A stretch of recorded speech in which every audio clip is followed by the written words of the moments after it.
Plaintiff Destiney Bedinghaus claims she was traumatized after the defendant's pit bulls attacked her emotional support dog. She's suing for $5,000 for vet bills and emotional distress. Defendant, Tina Johnson, claims her pit bull attacked because her puppy was being mauled by the plaintiff's dogs. This is case number 230 on the docket. Bedinghaus versus Johnson. Okay, we have the plaintiff, Ms. Bedinghaus. Yes.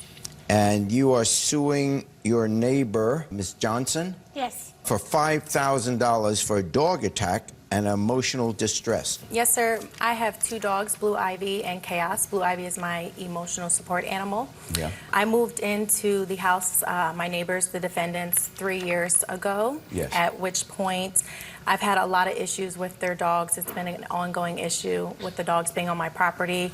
There were 2 prior incidents where my dogs were attacked by the neighbors' dogs, the defendants. Which leads me most recently, the first incident was on a Monday where their black dog Max was in my driveway upon me coming home, and the dog lunged at me and tried to bite me, at which point I just advised the neighbors if they could please keep their dogs off my property. This is your driveway, you're saying? Yes, sir. And that is the defendant's dog? Yes, sir. Okay, and you're saying that's the dog that... Lunged at me and tried to bite me in my driveway. Okay, but the lawsuit isn't about that, right? That was just the first incident. 4 days later is the incident at hand where my dog was attacked. Their 2 dogs jumped my privacy fence in my backyard. So you have the fence? I do, yes. And how high is that fence? It's over 5 feet high. When you say attack, describe it if you would. The video, Oh, you have a video of this? Yes, I have video, yes, sir. Well, let's take a look at the video. Yes, sir. The man in the red shorts is the defendant's son. My brother's trying to pull the dogs apart, and he's beating them with sticks.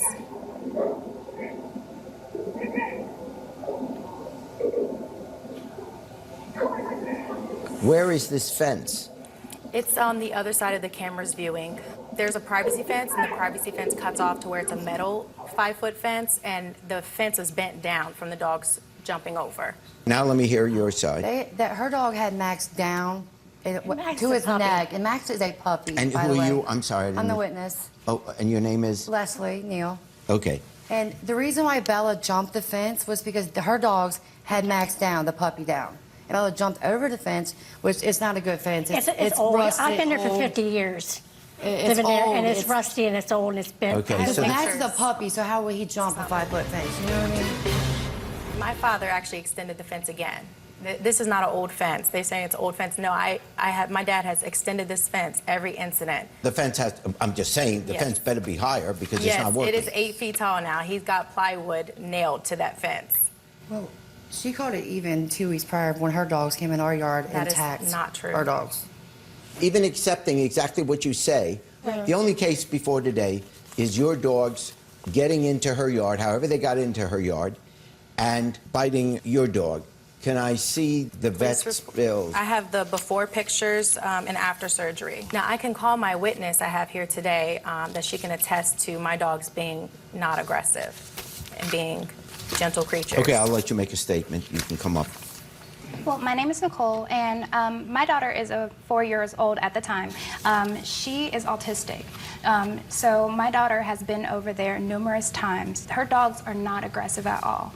I feel safe for my daughter to be around them without even me being present. That's how comfortable I am with her dogs being around my daughter. Well, thank you. Thank you. All right, that's helpful. I'm taking one issue at a time here. So I'm just looking at the vet bills, and the vet bills come to a total of $534.18. Okay, if a dog causes injury to another animal or person, the person who owns that dog is held strictly liable. That's probably because you can't ask dogs to testify. So on the attack, you're strictly liable for the vet bills. The extra part of the suit has to do with emotional distress. So my dog is my emotional support animal, and since the attack, she has not been the same. The vet, you know, she almost didn't make it through the surgery. She had a puncture wound to her eye, which caused a hematoma. I see that, She yeah. almost lost her eye, Yes. and she had a puncture wound to her neck, which caused drainage. So she's not the same dog anymore. Yeah. She's timid, and you know, she's afraid, and that's the main issue with the emotional distress. In your environment, living next door to each other, dogs act like dogs. And there have been incidents on both sides that you both admit to. When you have a dog that you love, it's almost like when children are wrestling or brothers are wrestling. This is what happens. It doesn't make it right, but it's inevitable when you have these dogs. Bad things could happen. Animals are going to behave like animals. I fine for the plaintiff in the sum of $534. Hey YouTube, check out my new show, Judge Jerry. Now for sneak preview and behind the scenes footage, subscribe to my channel now.